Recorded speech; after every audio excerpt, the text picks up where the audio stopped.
বিসমিল্লাহির রহমানির রহিম।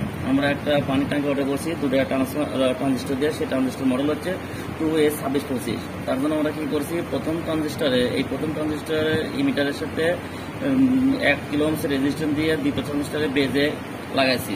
তারপরে কি করেছি, কালেক্টর আর এই কালেক্টর আমরা শর্ট করে নিছি। করে নিয়ে কালেক্টর কি করছে, পানি ট্যাঙ্কিতে একটা তার দিয়ে দিছি একটা মেটাল দ্বারা তার সাথে দিছি। আর এখান থেকে প্রথম ট্রানজিস্টরের বেস থেকে একটা 400 ওহমের রেজিস্ট্যান্স আমরা একটা পানির ট্যাঙ্কি দিছি। অর্থাৎ পানির ট্যাঙ্কি যখন দুটা হলো সেম কালেকশন হবে তখন হলো এটা অফ হয়ে যাবে, অর্থাৎ পানির ট্যাঙ্কি অফ হয়ে যাবে।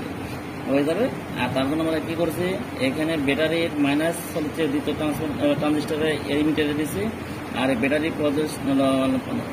ব্যাটারি পজিটিভ এইটা একটা লাইটও আছে, এটা লাইটের সিরিজ করে আমরা দ্বিতীয় ট্রানজিস্টরের কালেক্টরে দিয়েছি। তাহলে এখন আমরা চেক করে দেখি, এই যে এখানে অর্ডার আছে, পানি আছে। এখন আমরা এই লোড হিসেবে এই বাতিটা জ্বালাবো, অর্থাৎ এই বাতিটা জ্বালাবো। তাহলে আমরা কি করি, এখন এই পানির মধ্যে এটা চুপাই, চুপালে দেখি কি হয়।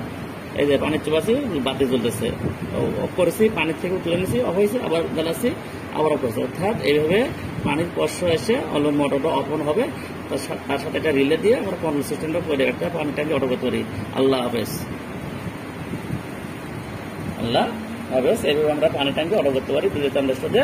আর সার্কিটটা প্রবলেম ঠিক এইভাবে দেখেন, এটা মাইনাস আর এটি পজিটিভ, লোড হয় ঘুরে বেজ লাগাচ্ছি রেজিস্ট্যান্স। আর এই যে গেট রেজিস্ট্যান্স সিরিজ করে এটা আমরা যে দুটো তারটা কালো আর নীল তারে পানি ট্যাঙ্কি দিচ্ছে দেখেন, এই যে ওপেন। আল্লাহ হাফেজ।